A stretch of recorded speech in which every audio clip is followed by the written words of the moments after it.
When you get into your car and you reach for the seatbelt, do you have to look? No, of course you don't. You know exactly where it is. Except for that one time when it didn't retract properly the time before and it wasn't lying in its normal place. But generally speaking, you just know, don't you?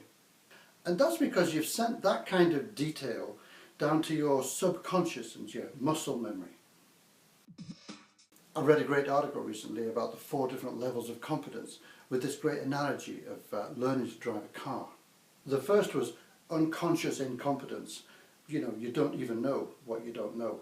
And in the example of driving a car, if you've never even had a driving lesson or sat in a car before behind a steering wheel, you don't really know what you don't know.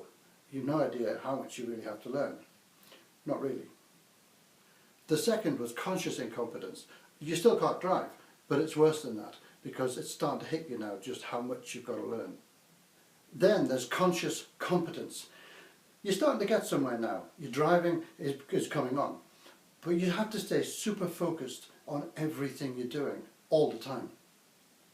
Then, finally, with lots of practice, you reach unconscious competence. You no longer have to focus intently on every aspect of the driving, the mechanics of the driving. You're now free. Free to focus on your destination, focus on where it is that you're heading. Hell, you might even start to enjoy the ride. Most people I come across in my workshops are hovering somewhere between conscious incompetence and conscious competence, at least when it comes to presenting or public speaking. They either struggle with their delivery or fail to make an impact, or both. Or they can do it, but they know they could do it so much more effectively if they didn't have to spend so much time focusing intently on the mechanics of delivering. Develop your unconscious competence and free yourself from the mechanics of the process and start to really connect with your audience.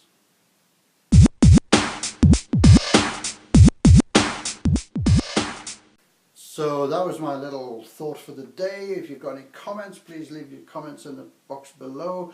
And listen, get in touch and tell me, have you ever had a situation where, you know, what's your thing? What's your problem area? What do you find you focusing on instead of connecting with people? What part of the mechanics is driving you mad each time you present? Because we're all a little bit different, aren't we?